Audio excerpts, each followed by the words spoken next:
Most of the so-called intelligent people, they don't succeed because of a simple reason that they don't understand the difference between intelligence and intellect. Intelligence is the horsepower of a car. That is the primary part of a car. Powerful, right? And intellect is the steering wheel which we use to drive the car.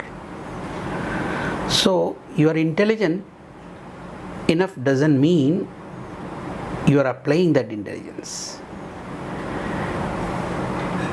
Where it is happening actually, we are not aware of the resource that we already have.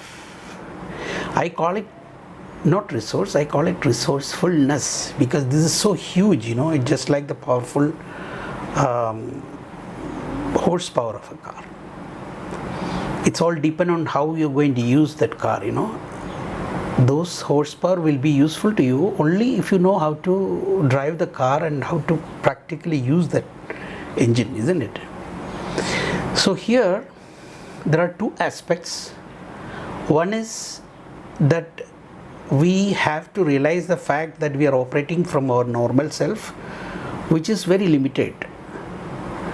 You can see all the limitations there in this so-called normal self because it's just utilitarian. Just like our brain is designed for only survival, it is not for thriving, isn't it? So those who have succeeded, those who have made a big difference in their life or work, they somehow understood the value of the other self. We call it future self, or let us call it creative self, because that is the source of all possibilities. So once we are aware of this future self or the creative self, we'll be able to eliminate the limitations which we have in this normal self. That should be the way we should be rediscovering ourselves. During one of my session, I found a gentleman. He was very adamant to the fact that why should I separate myself from this normal self to creative self? I said, why don't you list down those things which is really bothering you in your life in terms of health, relationship, money or career? And once you list out all the things, the other column, the other side of what you have written, try to figure out what is the reason behind it.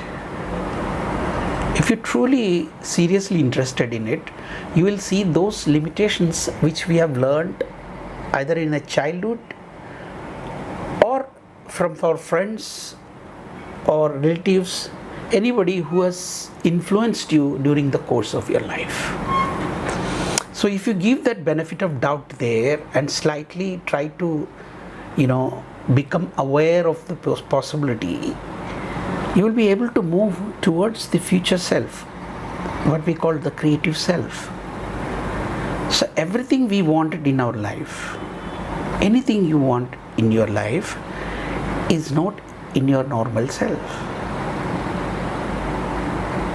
So it is high time. I would recommend you to go through whatever resources available with you to figure out where is this creative self, where is this future self which I can literally move towards. I wish you all the best for your journey towards your future self, your creative self. Thank you.